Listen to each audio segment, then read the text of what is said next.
Get ready for the dictation. Start.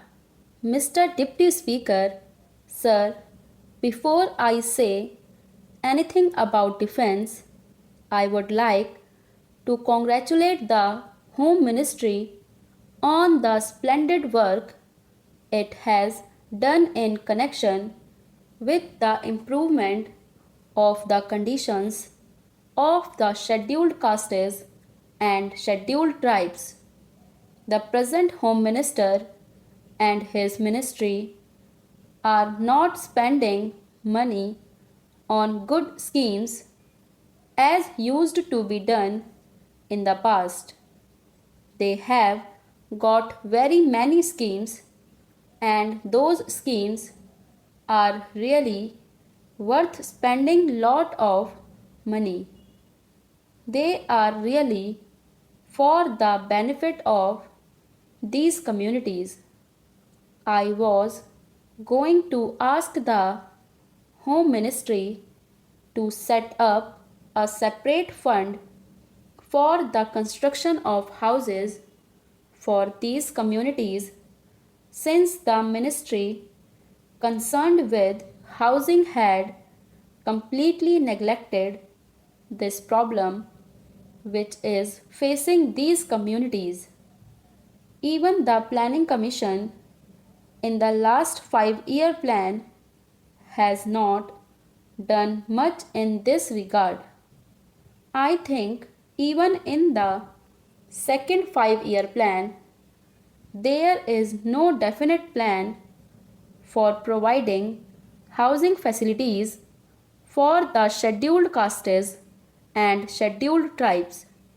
But since the housing minister has promised that he is going to constitute a board to go into these things, I do not think there is any need for me to stress this point anymore. About the board which is going to be constituted, I would definitely like to say a few words. This board, I believe, is going to consist of some members of the Harijan community and also a number of members belonging to non-Harijan communities.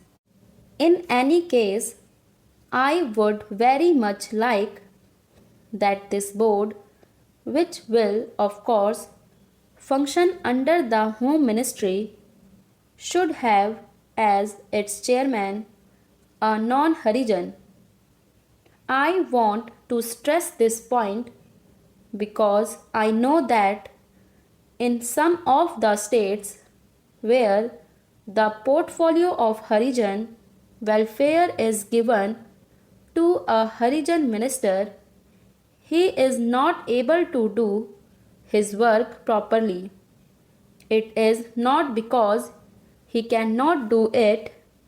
It is not that he is not efficient enough to do it, but because every time he speaks about the welfare of scheduled castes and measures to be taken to improve their conditions, he is generally looked down by the other members of the cabinet as a communalist.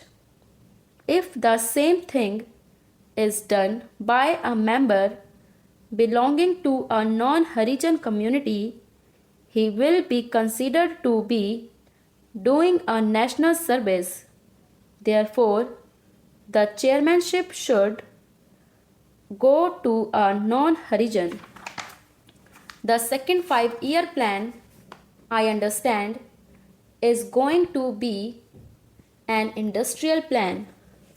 Many industries are going to be established in this country.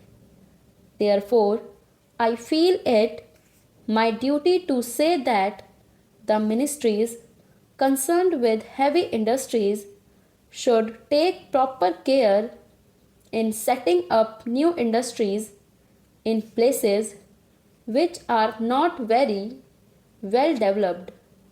For instance, if a heavy industry is set up only in one state, all the ancillary factories crop up in that particular state and the benefits are derived only by the people of that state.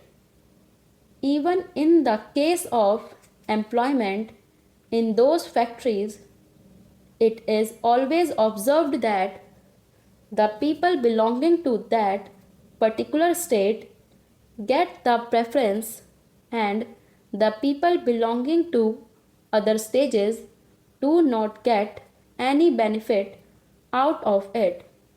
Therefore, the ministry should take proper care to see that these heavy industries are located in such places that they cater not only to one particular state but can also cater to more than one state.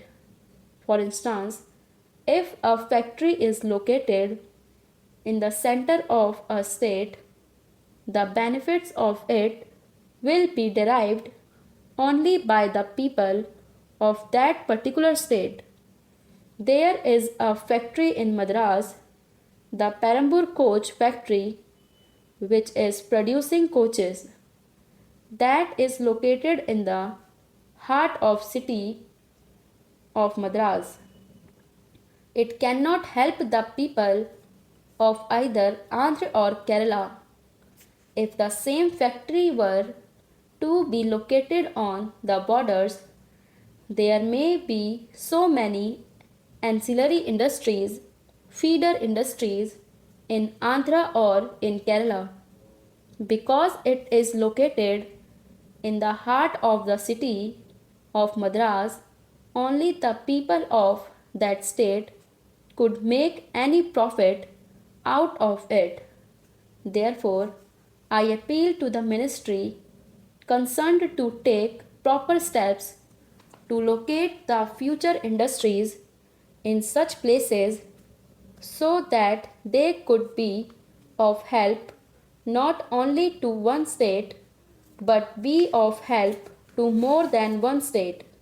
In Hyderabad, there is a place which produces thermal power, but there are no industries to make use of that power. Repeated requests have been made by the government of Hyderabad, but the ministry at the center is not at all taking any notice of it. I think if a factory to produce electrical goods or a small fertilizer factory or a small engineering factory were to be located at that particular place, that will be able to cater not only to the Hyderabad state but also to Andhra and other places as well. Therefore, it is necessary that steps should be taken to see that heavy industries are located not in one particular state but on the borders of states.